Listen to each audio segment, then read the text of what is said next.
Gene, what's happening here? Because his actions, he's taking off his pants. He's going to have him blow him, which is very dangerous. You don't make a hostage. You don't put your penis in a hostage mouth, right? Remember when we first met John McClane? Argyle picked him up from the plane and took him down the Nakatomi Tower at the Christmas party. And the terrorists were overzealous, but it was sweet when they killed Ellis. And with a little help from Allan, John McClane kicked ass. Welcome back to Shat The Movies, the podcast where we answer the question, were the movies we loved when we were growing up really that good? Have you ever caught yourself thinking, why don't they make movies like they used to? Can you still remember spending your Friday night searching for the perfect movie rental at Blockbuster Video? Do you know what Blockbuster Video is? If you answered yes, then this is the podcast for you. I am one of your hosts, Gene Lyons, and alongside is my co-host, Big D, Dick Ebert. Good evening. And each week, we take a look back in time, decide if our favorite films still hold up. The movies we cover are chosen by you, the listeners, who generously commission the films you love. If you'd like to see all the movies we have covered, will cover, or want to choose one for yourself, please visit shatpod.com and have a look. At the end of each podcast, we'll provide you, the audience, with the number of wipes each movie would take to get off your respective butts. So thank you so much for listening. If you have not already, hit that subscribe button and share with a friend. It's how we help the podcast grow. Additionally, subscribe to our sister podcast, Shat on TV. We review TV series such as Westworld, Taboo, American Gods, Game of Thrones, True Detective, Lovecraft Country, and Watchmen. Find all that information and past episodes at shatpod.com/TV. And finally, if you'd like to hang out with us live, please subscribe to our YouTube channel. That's Shat The Movies on YouTube. There we play video games, we host watch parties. Sometimes we record this podcast live and we edit it there as well. All that being said, Big D, what movie are you reviewing today? Gene, I'm very excited this afternoon, and it is an afternoon. If you listened to our airplane episode recently, I edited it. It was very painful. I could hear my brain struggling to work, much like doing karaoke in New Orleans for Mr. Roboto. Today, thankfully, it's an afternoon, and I'm glad we're out in the daylight because we are going on an adventure, Gene, to some dark places in Africa that some people shouldn't go. So I was very excited when one of our great listeners, MoonlitTear, wrote in and said, please review the first movie in the Allan Quatermain series, King Solomon's Mine, the 1985 action-adventure film.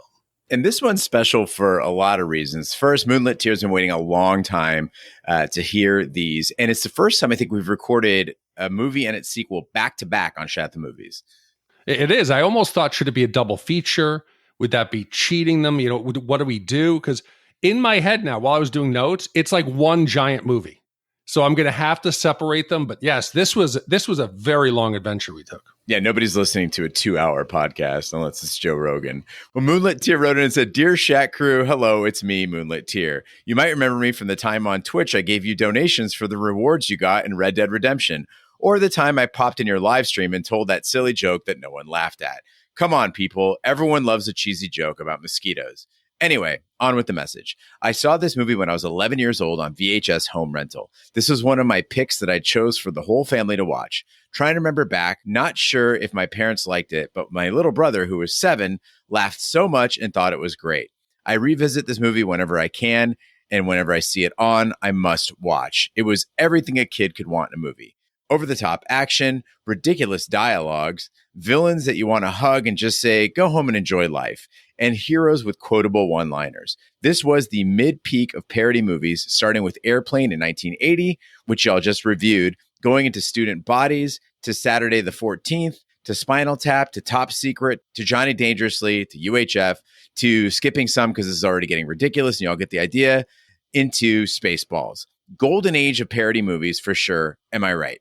Of course, this movie has some 2023 issues. Mbopo might not fly these days, and it reeks of white savior and colonialism. But after rewatching it recently, I felt it held up better than I expected. King Solomon's Mines was never meant to be taken seriously as a remake to the classic 1950 film. It was grossly misunderstood by critics at the time. Shat Crew, I hope you enjoyed this as much as I did and have over the years. It's a lost gem of parodies. I cannot wait to hear what you have to say about it. As always, keep up the great work. MoonlitTear. Where the hell did this memo come from? I didn't get that memo. Action adventure is where this is marketed as. I understand we're going to get into it, whether it's a parody or not, but I didn't get that memo. No, King Solomon's Mines is regarded as an action adventure. That's the genre that it fits in. But clearly, there are comedic elements. It came out in 1985 and is a film adaptation of the novel of the same name by H. Rider Haggard. It was written exactly 100 years before the movie came out. The movie stars Richard Chamberlain, Sharon Stone, Herbert Lom, and John Rhys-Davies. This version of the story was a light comedic take deliberately parodying the Indiana Jones film series. It was filmed outside Harare in Zimbabwe. King Solomon's Mines was followed by a sequel, Allan, Quatermain, and the Lost City of Gold, which we'll be releasing next week. Okay, well, I think there's a failure right off the bat because young Big D did not know this was a parody. I didn't know. I love action adventure films, and I know I'm jumping you, Gene, here. I got to get into my first memory because I got a lot to say. I loved action adventure movies growing up, whether it was sci-fi, military, whether it was a search for relics, you know. So when this came up, I said, how did I miss this film? This is right up my alley. This would be great. I cannot believe I've never seen it. The poster is action-packed. And I would have bet my life that I had not seen this. We get to, little spoiler alert here, the giant like cooking pot scene and the human steps. And I realized I had seen this. I remembered this movie at the last moment and I had blocked it out of my memory. But young Big D didn't get the memo that this was a parody. Yeah, I had never heard of this movie before MoonlitTear commissioned it. And when MoonlitTear did commission this movie and Lost City of Gold as a double feature, I was very excited because to me, this presented a new cinematic universe, right? Something new to jump into that I've never been exposed to. It's like you'd never seen a Star Wars movie. The fact that it was backed by this century-old novels and like a very Jules Verne naming scheme, it had me ready to embrace a new movie series that was a bit more grounded or realistic than the Indiana Jones movies, maybe a little more historically accurate or taking archaeology more seriously. That's what I was expecting. But Richard Chamberlain and Sharon Stone had some very different ideas in store for me. I think you should have for all of us. Well, to get an idea of what we're talking about, let's hit the trailer.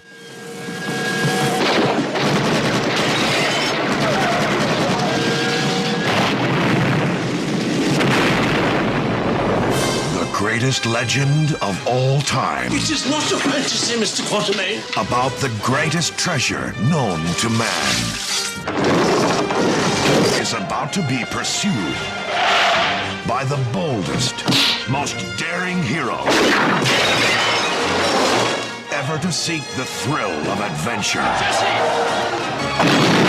Richard Chamberlain is Allan Quatermain in King Solomon's Mines, joined by an unlikely soldier of fortune.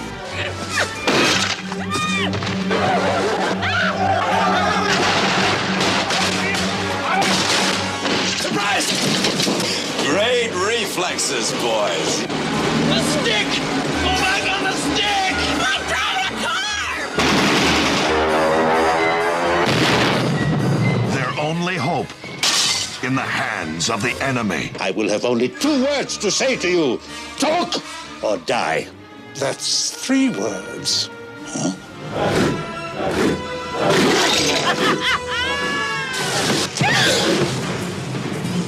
I want to scream!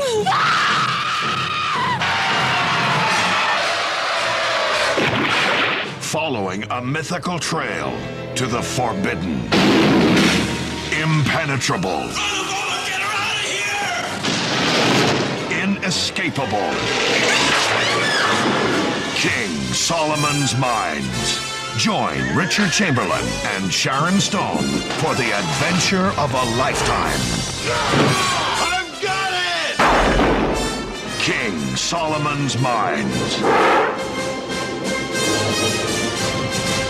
Jessie Houston, played by Sharon Stone, has hired Allan Quatermain to find her missing father, Professor Houston, who has been captured by a German military expedition led by Colonel Bachner, and a ruthless Turkish slave trader named Dogati, played by John Rhys-Davies. Both parties are following questionable maps into unknown country. The 2 rival expeditions clash on several occasions, and Quatermain and his companion Umbopo rescue Professor Houston.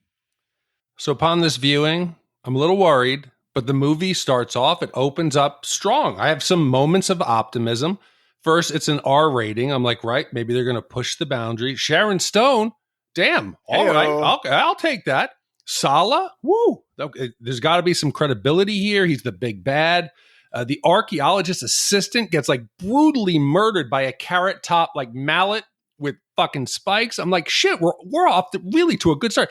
There's a serviceable knockoff John Williams score that's exciting, exhilarating. The stuntmen and the actors, they are putting their lives in danger.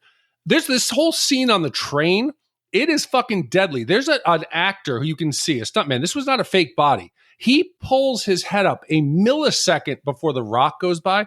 And Sharon Stone, I'd recently come across an interview with Schwarzenegger, who talked about his experience with Sharon Stone on Total Recall. And he said he admired her from the moment he saw her on set, the dedication, how serious she took her stunt work. She's up on that fucking train. I got a lot to look forward to in this movie. They even got a few laughs out of me in the early minutes of the movie. Big D, you mentioned that giant spiked mallet thing swinging down and killing the guy. It's inside this shop owned by a guy named Kassam. And he's just concerned. He's not concerned with the violence or people dying in his shop. He's just worried about the things that are getting destroyed. So he's like, oh no, my door, my table. I'm chuckling a little bit to myself. And I said, okay, it's not so bad. But getting to the parody part of it, you mentioned Salah. They're not even trying to mask the parallels between Indiana Jones and Allan Quatermain. I thought that they'd go to great lengths to tell us these are very different movies. But you've got all the trademarks, jungle attacks, the prized archaeological finds, daughter in distress, the evil Germans, the swashbuckling hero. And then they went so far as to get an actual cast member from Raiders of the Lost Ark. But using John Rhys-Davies is more a feature than a bug, I think. It wasn't an accident. Like, clearly, the filmmakers were trying to tell us from the get-go that this isn't a ripoff. It's a goofy, low-budget spin on what you and I, dubbed as a perfect movie. This took Indiana Jones, Raiders of the Lost Ark, and used it as almost like a blueprint. They took the elements and then they hinted at it by making switches to just one element. Kate Capshaw, she is Willie. That's Sharon Stone, Jesse. Both of them have a market bazaar chase where some annoying white woman is screaming. She's kidnapped by the locals. The only thing they swapped was, in that scene, they capture Marion and stick her inside of a giant wicker basket inside of a rug. You have him going under the truck. Quatermain is now behind the train. He's surfing. Raiders of the Lost Ark, you had the big German mechanic with the wrench. Here, let's swap it out for one with a hammer. And there's other direct copies, which kind of make you think, yes, this is a parody. You've got them trapped in a room with spikes in the ceiling coming down like Temple of Doom. You've got a lava room sacrifice with Willie Jesse. Lost City of Gold has a secret imprisoned mine where people are getting whipped. And Quatermain has a river canoe adventure instead of like a mine car. But if you wanted me to know it's a parody right off the bat, maybe have that giant mallet come down accidentally and kill another person.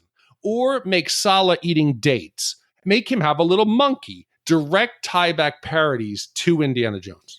I think this is kind of a murky area, though. It's not a direct parody. I do agree with you that parody is not the term that we're looking for here. It's just a something else. And I think that something else is a Canon Group picture. This was an era for this film producing house. Canon Films went through this interesting period from 1975 until the mid 80s when King Solomon's Mines was produced. So two Israeli cousins, Golan and Globus, they go and they buy out the Canon Group and they start what's referred to as like the Golan Globus era, right? And what they would do is they would go out, they would buy these scripts on the cheap and then make them on the cheaper. And basically, they became the kings of the 80s B-movie. And I wasn't really aware of these guys until I looked into them deeply and realized, shit, they made a lot of the stuff that I loved in the 80s. They spotted a movie that they expected to be a hit. Then they created a thrifty version of it and they cashed in, right? Look at the movies these guys made. Missing in Action, American Ninja, The Delta Force, Breakin' and Breakin' 2, Electric Boogaloo, Cobra, The Last American Virgin. These were all big movies in my household. And now I realize that my family just watched a lot of entertaining trash in the 80s and it formed my tastes. See, I think that makes so much more sense. I think they're hiding behind a cloak of parody. You make something that's a cheap knockoff and then you just say it's an homage. This is the parody of the genre. People were fucking trying on the set. This was close. Golan and Globus even openly said that they had read the script to Temple of Doom and were inspired by it.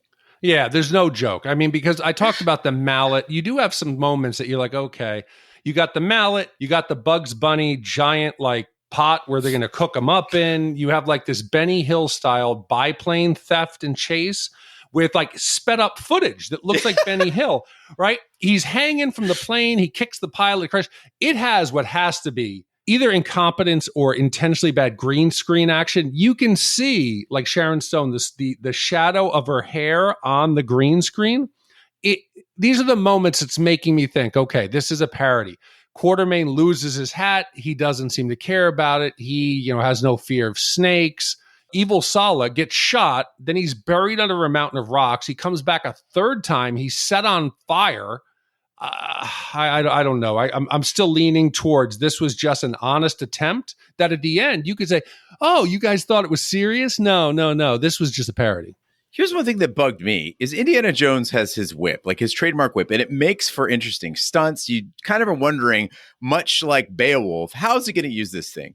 I was fully expecting Allan Quatermain to have a trademark weapon like a boomerang or something exotic that you don't really see all the time. Instead, he just carries two guns. He's got the pistol and then he's got the sawed-off shotgun. And I feel like that was a real missed opportunity because there's not a lot of slapstick or goofiness you can do with guns until we actually find out in Lost City of Gold there is. No, but that sawed-off shotgun, he can hit people at like 200 yards with that thing. He's deadly with that sawed-off shotgun. That's his weapon. And that fancy hat with the little leopard little band on it. It's very sexy. He looks sassy. Well, after a few harrowing encounters, the party finally enters the tribal lands of the Kukuana, who capture them. The tribe is under the control of the evil priestess Gagula, who has Quatermain hung upside down over crocodiles. Umbopo saves the day and reveals his identity as an exiled tribal chief and the rightful ruler of the Kukuanas. Suddenly, Bachner and Dogati attack the village in full force. Gagula drags Jesse into the caves of the breasts of Sheba. Quatermain and Umbopo are pursued by Bachner and Dogati, whose forces are hampered by quicksand. As they approach the entrance to the caves, Bachner shoots Dogati and takes command. So Big D alluded to the train scene earlier in the movie. That felt like the highlight of the movie. It's only downhill from there. And that's unfortunate because it was about a quarter of the way in. We get some daredevil moves. We get a few decent fights, a hypersexual Nazi guard, and Allan bursting into a car full of armed Germans only to dance his way through while singing Camptown Races. King Solomon's Mines isn't superior to Raiders of the Lost Ark in any regard. I'm not trying to say that. But this sequence, the train sequence, it's the best distillation of what they were going for. It's not a parody. You're absolutely right. It's just like they wanted to take Raiders or Temple of Doom, make it a little bit weirder, a little more slapstick, a little goofier, and be on their way. If you show that train scene to anyone without context, they will think that is a serious action film. It's got a little bit of humor in it where he comes playing the bugle or Sharon Stone pretends to flirt with all the German guards. But that shit, it is adequately shot. It's action packed. The stunt people are pulling off these stunts that you're like, holy shit, Sharon Stone's on a fucking moving train. That was really it. But you hint on, I think you said over-sexualized German guard. I need to talk to people because I don't think they've watched this. Seeing as dad is tied up, old archaeologist, Sharon Stone, the daughter's there. They finally threaten the daughter, Jessie, to make him talk, which he does. They say, kill him. Everyone leaves except for the over-sexualized guard. And instead of killing him, he says, I like to give pleasure more than pain. He then starts to unbutton his pants. And Gene, what's happening here? Because his actions, he's taking off his pants. He's going to have him blow him, which is very dangerous. You don't make a hostage. You don't put your penis in a hostage mouth, right? I think this is like a Rorschach test for people watching King Solomon's Mines, because the reason I call him the over-sexualized German is he clearly is a rapist. Like, that's what he's going after. But I don't want to categorize his intentions into such binary terms as if he's going for a blowjob or he's going to put it up someone's butt. I think he had like more Caligula-like schemes here. He definitely intended to rape them, but I don't think it was like a terribly linear plan. I think there was a lot on his mind. No, he had no interest in Jessie and Sharon Stone. He made that clear. No, he said he wasn't picky. No, he's talking about the dad. No. He said he was thinking. The dad looks like Bill Nye the Science Guy. He said he was thinking about the dad, but then he looks at Jessie and says he wasn't picky about it. Oh, I disagree. Again, the Rorschach test right there. I think if only there was footage to review. There is. Go out there, people, and watch. He has no interest in Jesse. I believe that he was going to pleasure the old man. I think he was going to pleasure him and then hopefully get it back because he's a giving person. But it was a very, very confusing scene. Anyway, if anybody's worried about Professor Houston or Jesse Houston, just know that Allan blows the German's balls off and shoots him with a shotgun that blasts him into the fucking ceiling. It's pretty impressive.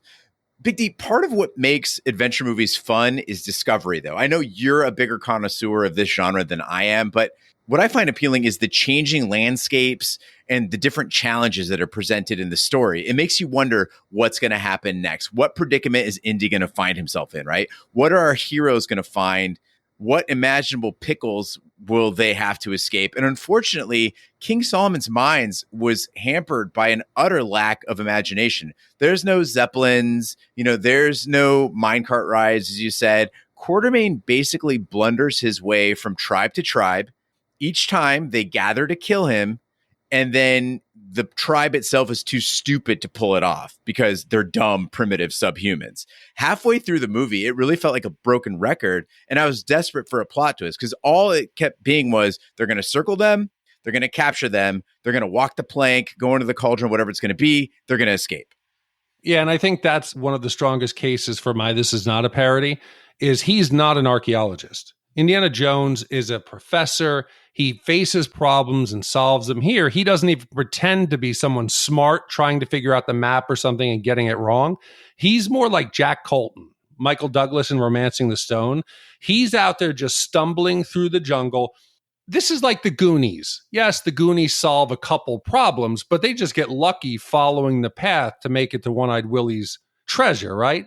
So I think the big problem with him, besides what you're saying here about not having that excitement of solving puzzles, is that his name sucks. They try multiple times because you go, Indiana. When people yell at him, it's like, it's a cool name. People keep saying Quatermain, and it doesn't work. And what's weird about it is Allan's so much easier to say, but they keep saying Quatermain. And for those who haven't seen the name spelled out, it's Quatermain. Not Quatermain, but Quatermain, which is very hard to say, and everyone keeps inserting an R in it anyway. I mean, you can't argue with the source text, but come on. Yeah, it doesn't roll off the tongue. Well, inside the mines, Quatermain and Umbopo rescue Jesse and find the resting place of all the former tribal queens. Umbopo explains that Gagula had attempted to sacrifice Jesse because of Jesse's strong resemblance to the Queen of Sheba, who happens to be white, by the way. Quatermain and Jesse find the treasure chamber, but Bagula triggers a trap that causes the ceiling of the chamber to lower on them. Just as the chamber fills with water, a lit stick of dynamite set by Bachner explodes, sending Quatermain and Jesse spewing out of the chamber in a flood. Bachner lays claim to the treasure, only to be confronted by Dogati, who was wearing a bulletproof vest. He forces Bachner to swallow some of the diamonds, intending to cut him open to retrieve them later on. Meanwhile, Umbopo corners Gagula, who leaps down one of the volcano's shafts. So, Big D, it's been a rough week for us. You released Airplane earlier this week, and a bunch of listeners took to Facebook to go at me for not thinking Airplane was funny. And the reasons they gave was, this is the kind of movie that can't be made anymore. You can't take racist jokes. You're too sensitive. And I think we were pretty clear about it on the Airplane recording that I wasn't offended by any of the jokes. Yeah. So I feel like I'm walking into a trap here, but I've got to say it. I can't shy away from this fight. This movie, it's fucking racist. Like every black character is either magical Negro. They're filling all the slots that we've mentioned here on Shat The Movies. Magical Negro, savage, sidekick, or sometimes they're just scenery. They're throwing white people in giant cooking pots. They're swinging from vines, sometimes upside down. They're literally crowning Jesse, who says they must have never seen a white woman. The 100-year-old copy that they based this movie on, it's really showing. Yeah, so listen, people, I never complain about any of this shit, right? Nothing offends me. And even to your defense on Airplane, you said just because I don't like a joke doesn't make it offensive. She just didn't think it was funny. I believe that's an exact quote. But exactly. today, I'm going to try to take the bullet for you, Gene. I'm going to borrow your social justice warrior cape, and I'm going to try to swing it in front of me and see if I can block some bullets.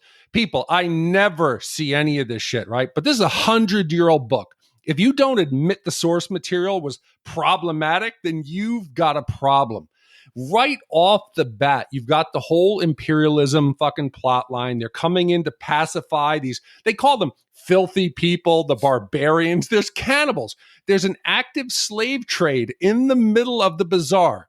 And Jesse makes a comment, oh, it's $100. They're selling people. What does Quatermain say? He goes, you could probably negotiate a better price. Umbopo is dressed like an African-American Fred Flintstone with a leopard loincloth, right? There is a cackling voodoo witch doctor. There's quotes from our two main characters. Jesse says, you cheap suited camel jockey. Quatermain calls another guy, you towel-headed creep. There are tribes that swing from vines with their feet and then do the white people's laundry. There's literally spear chuckers with bones through their noses. What the hell do you think that these tribe members who were like, oh, there's a big Hollywood like movie coming in, did they understand how they were being portrayed? Yeah, just remember, everybody, this wasn't filmed in like Southern California. This was filmed in Zimbabwe, like on home turf. And this is where they were going with it. And to be fair, before anybody writes in, I understand that they also made like a knockwurst munching joke about the German. That doesn't make things better.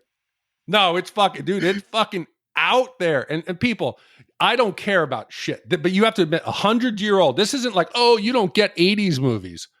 No, I'm talking 100 years before the 80s is when this shit was written.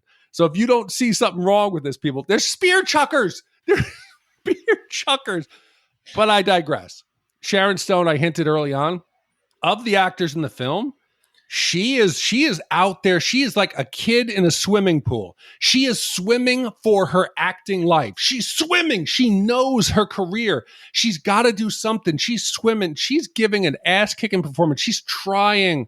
She's doing her best. And I think she succeeds because she's definitely embodying the worst part of the Indiana Jones series, in my opinion.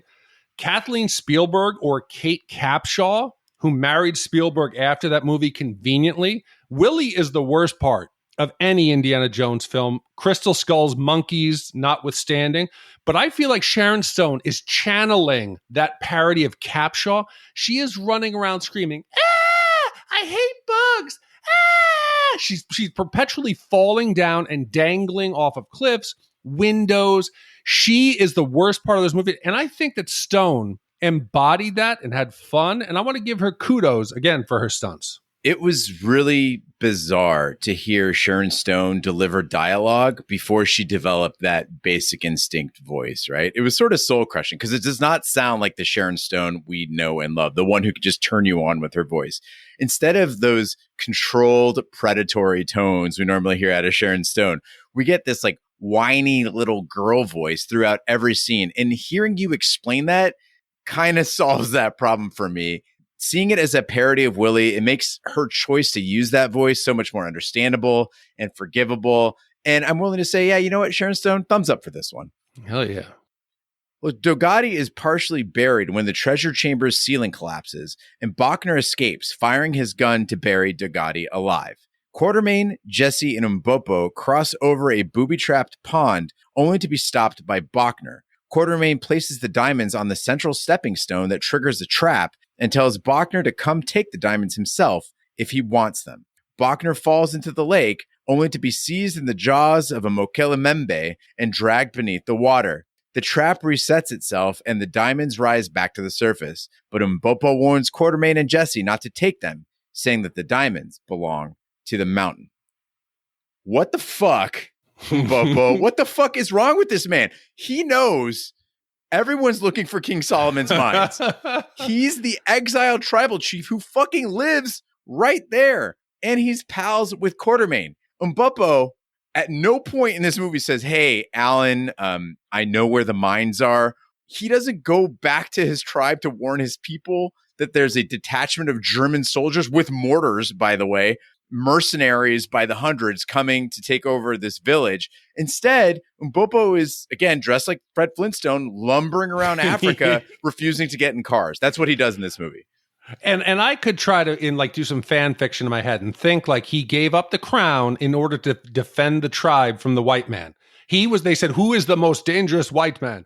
It is Quatermain. Go out and give him the wrong path to follow, get Jesse killed. But again, he doesn't go back and warn the tribe at all. He's fucking burying the lead. And I think the explanation here is the Gugula, like the evil priestess, is the one who dethroned him or displaced him. But he comes right back, chases her around until she jumps in a volcano. So clearly she's more afraid of him than he is of her. Dude, she fucking exploded. She threw herself in the volcano and exploded. I think that woman had untapped power that we just have not seen. Well, the trio continue their escape through the caverns, and Quatermain tells Umbopo to take Jesse through to safety. Dogati, who survived the cave-in, appears and attacks Quatermain, but Quatermain gains the upper hand at the last instant, sending Dogati flailing into the chamber's lava pit. Quatermain exits the mines at the last minute, just as the volcano explodes, and returning to the village, Umbopo assumes his rightful place as the ruler of the Kukuanas. As Jesse and Quatermain exit the village, they each reveal that they had kept a diamond from the mines as a souvenir of their adventure.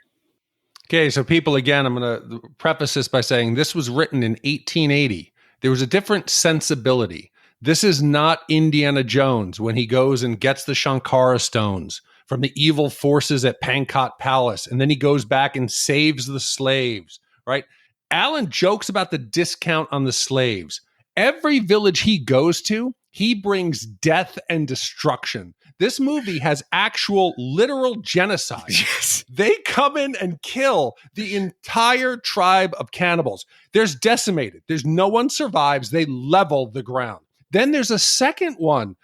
Why is the tribe so happy at the end? They're jumping. Yeah, they're celebrating. Their families, women, children, brothers, sisters lay scattered around the ground. This is genocide. It looked like Platoon when they come in and burn the village to the ground. If you put that music over the scene, Gene, that from Platoon, this shit would look fucking dark and it would be like terrible. And then to put it just a fucking perfect bow on the disrespect that they have.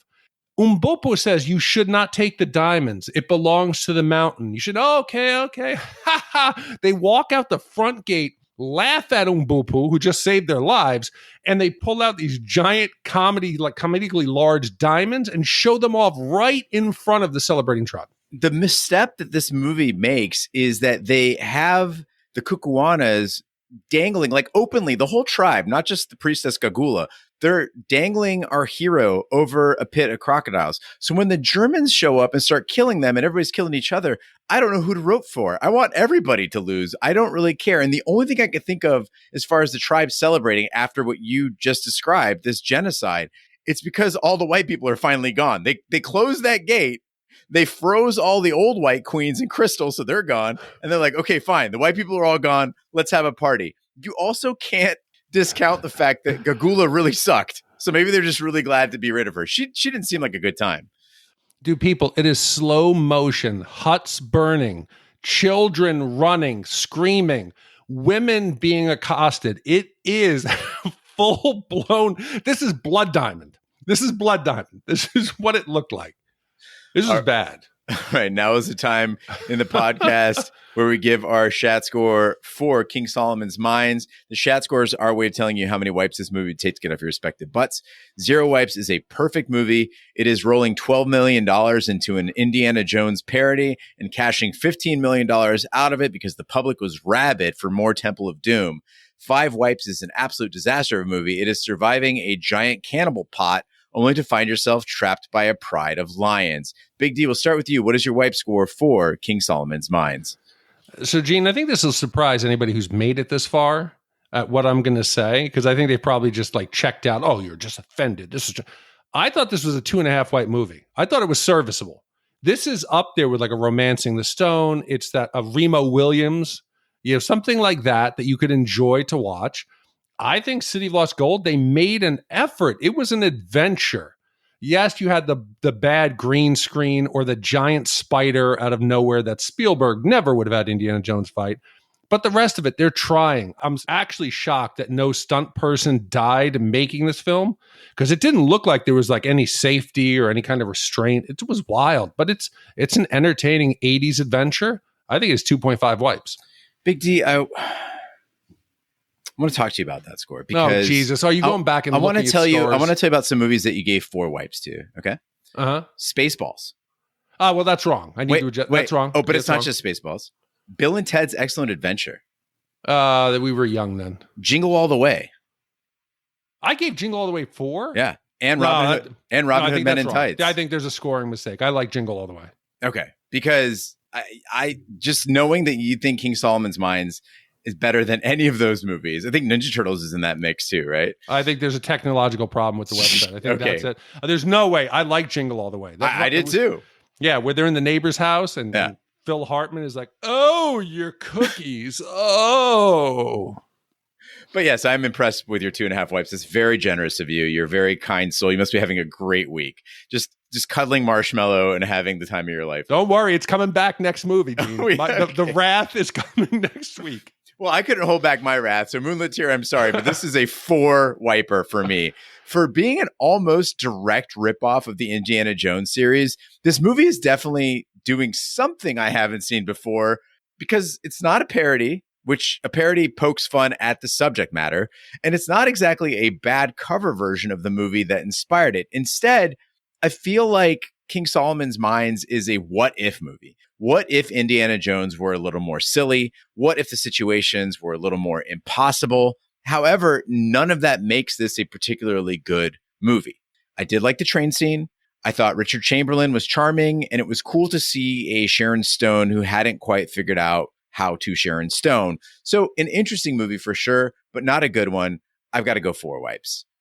And with 4 wipes from me and 2.5 wipes from Big D, that gives us an average wipe score of 3.25 wipes for King Solomon's Mines. I can't believe I gave it a 4, Gene. There's got to be, I'm looking here. Roger gave it a 5. That can't be right. There's something, this fucking website. Who's in charge of that? So, Gene, with a wipe score of 3.25 wipes, that now ties this in the 244 spot with Judgment Night and Dirty Work, slightly worse than In the Army Now of Mice and Men and 16 Candles, slightly better than Lost Boys and Caddyshack. Oh, dear God. Okay, that seems a bit egregious. You're on social media this week.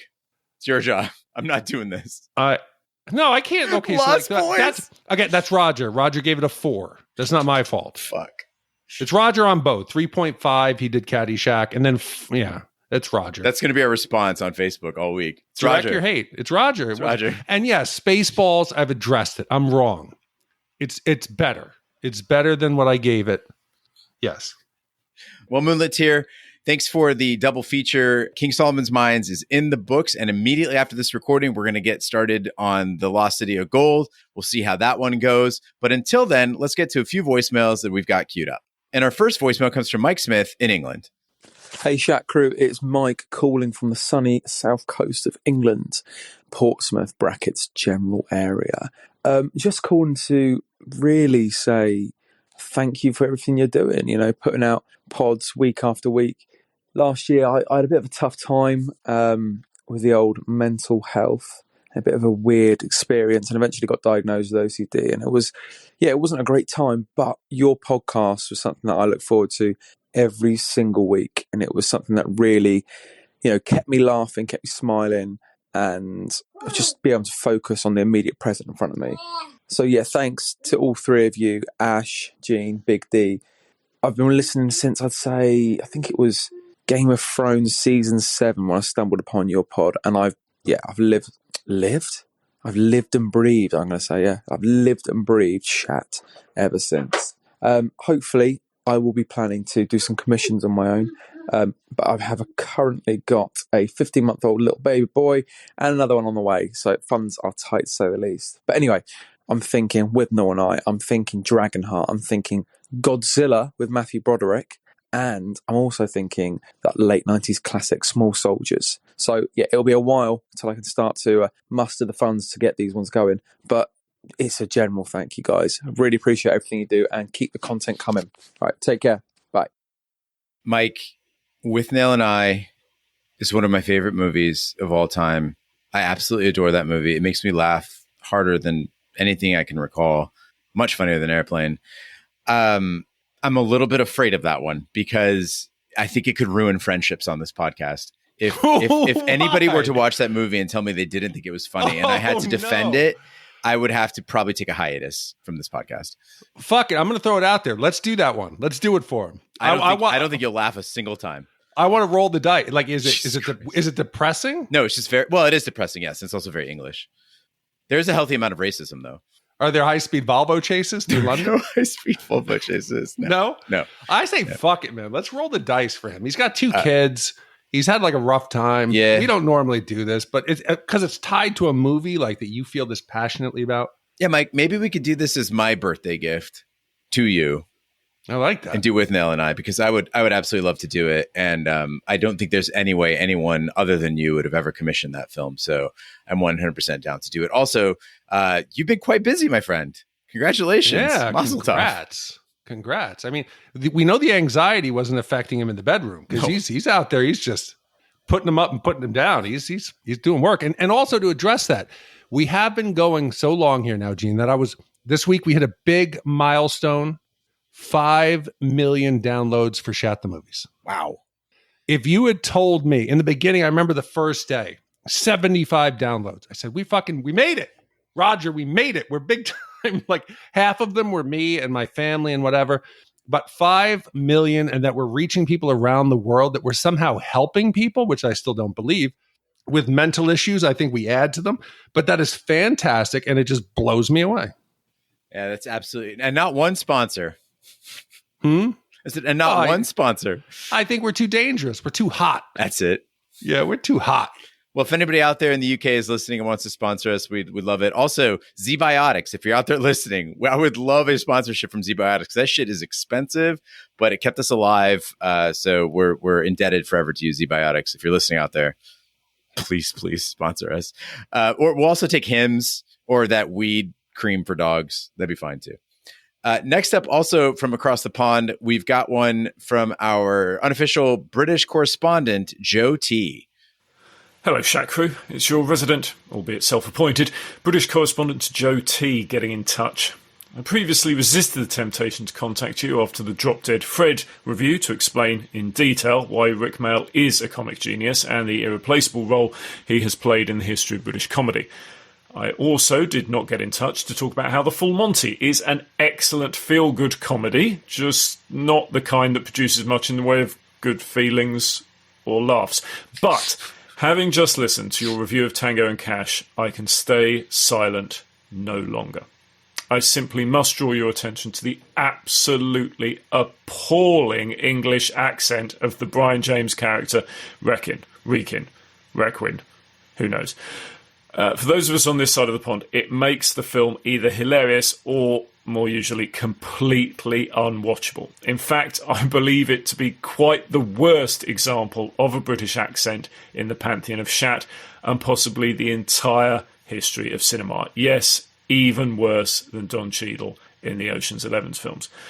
And because I know you're interested, here's a list of the complete passable English accents from Americans in the history of film.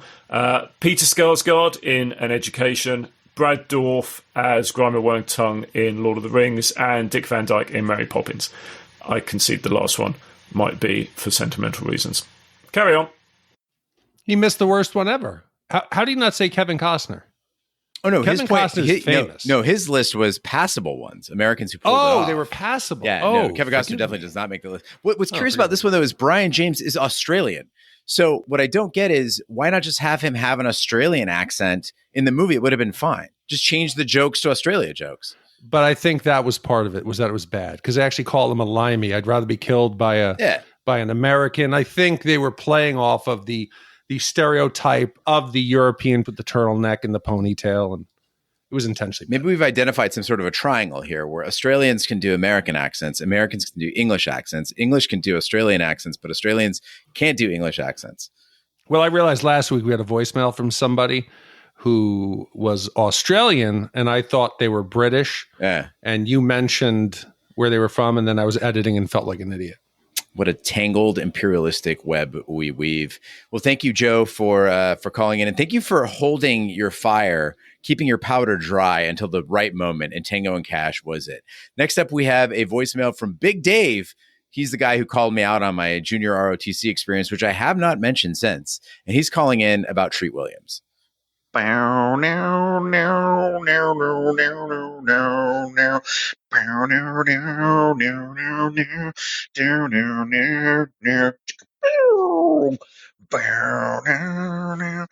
Hey, Shat Crew. Big Dave here from Colorado. Recently was listening to the Beowulf episode that you guys did. Great episode. But when you guys were listening to the voicemails, I heard an epic voicemailer call in about ROTC. And, well, it just made me change my mind. When I listened to the episode, the brilliant Deep Rising episode, I had no idea that my voicemail would be on there. And boy, was it a treat. But speaking of treats, Treat Williams recently died in a horrible motorcycle accident. Wow. And Jesus Christ. I'm hoping that we can, as a Shat community, commit his body to the deep and mourn his loss.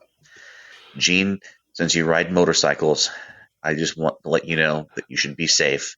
In real life, my friends don't call me Big Dave because I'm actually very small, but they do call me Safety Dave because I'm all about safety.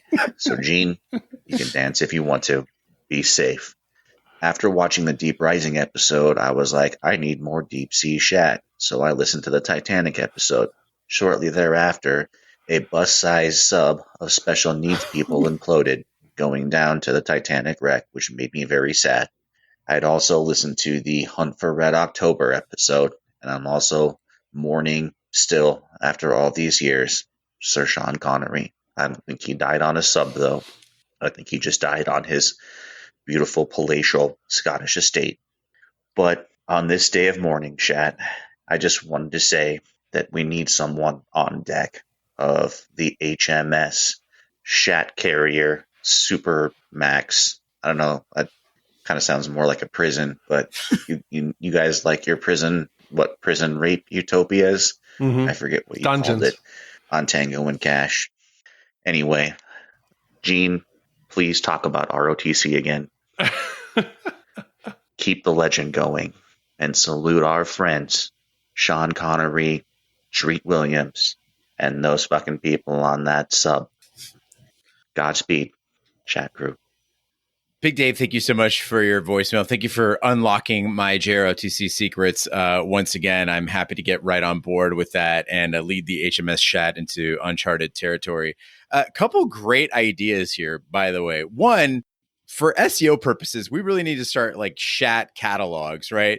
By theme, right? So nautical movies, military movies, apparently imperialistic slapstick, Indiana Jones ripoffs, whatever. So love that. I am being safe, Dave, always, all the gear, all the time. Big D can attest to it. I'm safety Gene when it comes to motorcycling. I'm even investing this year. Finally, I broke down and I'm getting myself an airbag vest. So super cool guy on his grandpa motorcycle with an airbag vest. And finally, before I switch the mic over to Big D, I want to point out to all the people on Twitter and Instagram and Facebook that I've talked to, when I keep saying Trent Williams, it's because we referred to him as Trent Williams on the podcast of Deep Rising. We know his name is Treat Williams. It was a mic slip up, and we're just sticking with it. Thanks. Yeah, so thank you very much for the voicemail. And it's funny, like the length that we've been doing this now, and even on this podcast, I couldn't remember seeing a movie. Each time, like he was bringing up a film, I could remember back to those moments. They were like mile markers stamped. That great commissioner's, voicemail that we got, the song of them singing, my Heart Will Go On. Yes, which will be the final, when we send off, when Shat the Movies is shut down, the final podcast will be that song, them singing to us.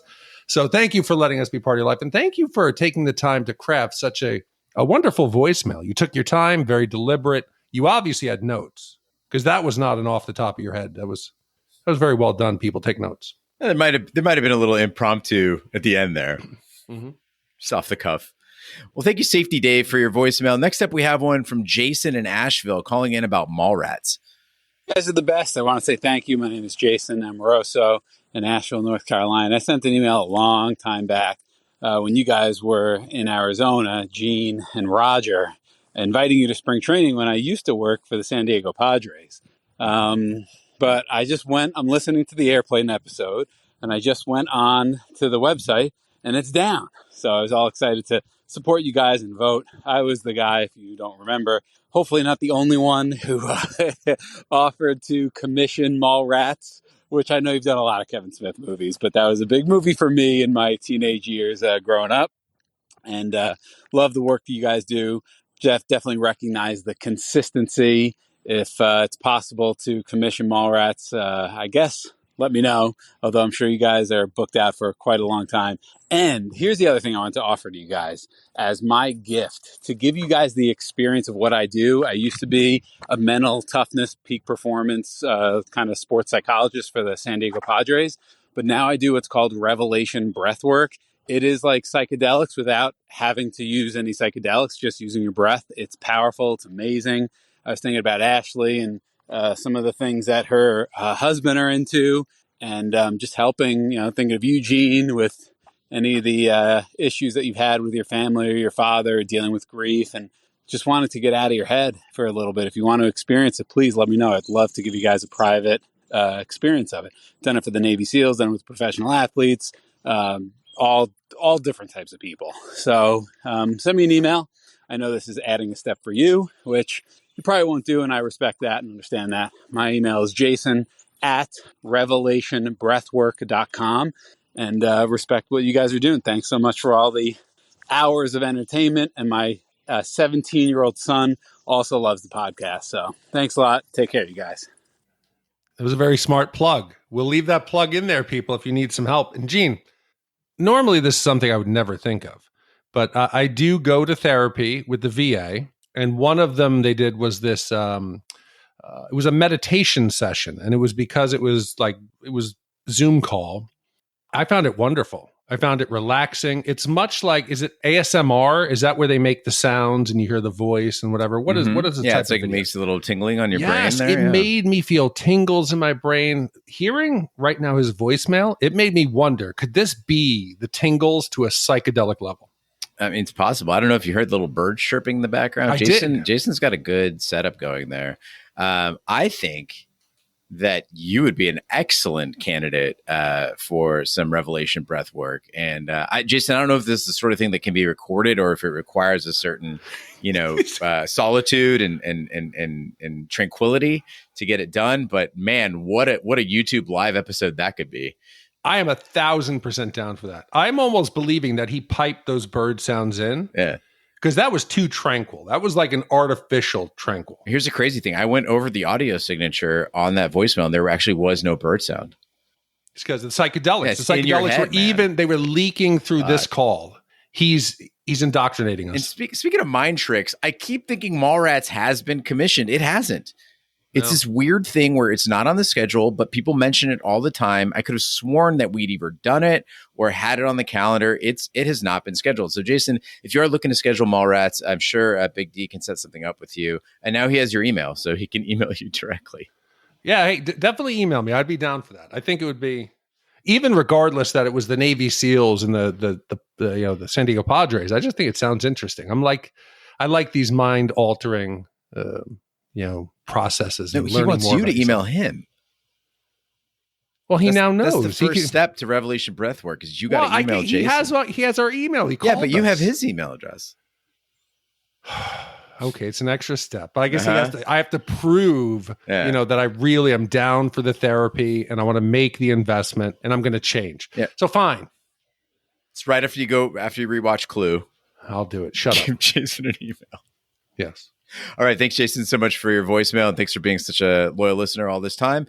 Finally, to close things out, we've got a voicemail from Matt, who's calling in about a possible partnership with us. Hi, Shat The Movies. I think that it would be fantastic to join your crew and to be a part with you. I just heard your episode where you went over how partnering through a podcast is critical, how getting everybody to do their share of the work is essential. And I've struggled with finding good partners in the past, but I've also been a longtime listener of your show, and I have no doubt that you guys have a real focus on making sure the product gets out there as good as it can. My name is Matt. I'm a Navy veteran. I'm 49 years old. I'm right in the Gen X sweet spot. I'm a lover of movies. I went to the first ever Humphrey Bogart Film Festival, so film noir is one of my favorite genres, but I'm also a huge sci-fi fan, comedy fan, and superhero movie fan.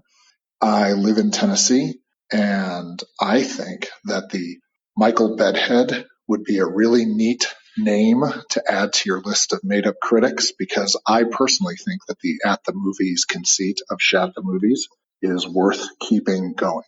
In any event, if you guys want to talk, please feel free to let me know. Well, thank you, Matt, so much for your voicemail. It's interesting, there are pros and cons to doing the podcast with 3 or doing it with 2. One of the things that's been really helpful for us, especially in this streak that we're doing with so much going on in our lives between travel, wedding planning, and just a very, very busy 2023, has been with a 2-person cast. It's much easier to schedule. So Big D and I, and this isn't a criticism of Ash by any means, but it's just, if you have 2 people versus 3 people, as you can tell with like work meetings, right? It's just easier to find time that works for everybody and keep it consistent.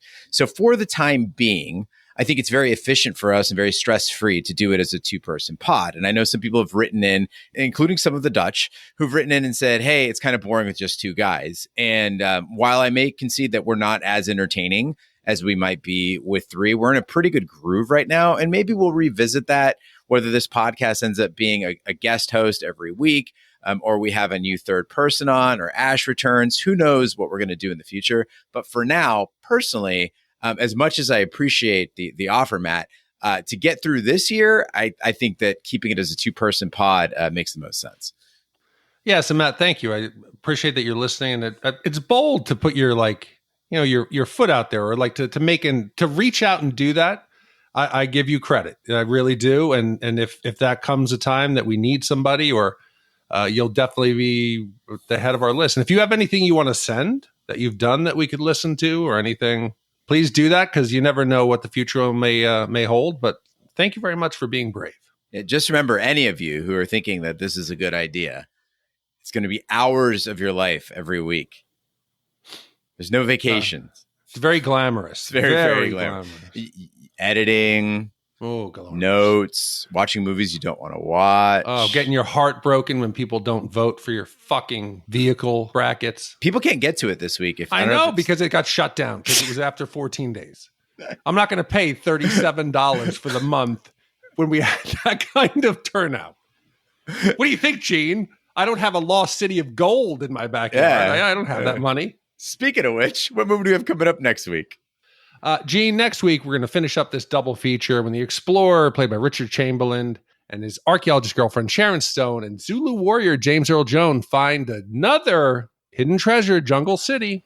MoonlitTear, double feature. Thank you. This one came out in 1987, and thank you. This is all the Quatermain we can take. Well, thank you, MoonlitTear, for taking us on this jungle odyssey. That concludes this week's episode of Shat the Movies. Be sure to follow us on social media and share with a friend. We're on Facebook, Twitter, Snapchat, and Instagram at Shat the Movies. You can email us, host@shatthemovies.com.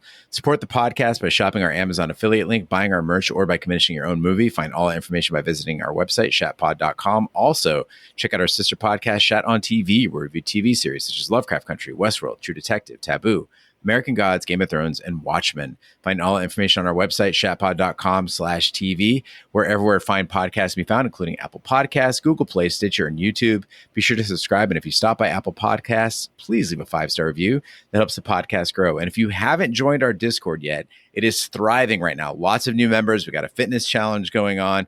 Flavor Dave came back in the fold. So we're really glad to get the gang all back together on the Discord. You can find that at shatpod.com/Discord. On behalf of my co-hosts, Big D, I'm Gene Lyons. Join us next week for the following movie.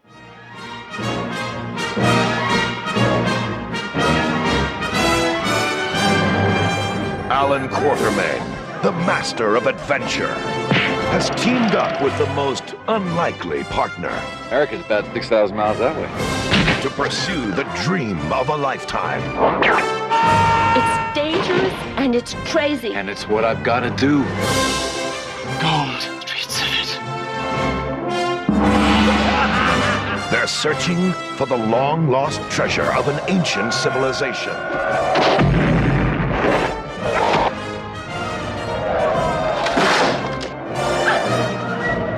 Guarded by a mad tyrant and his ruthless warriors.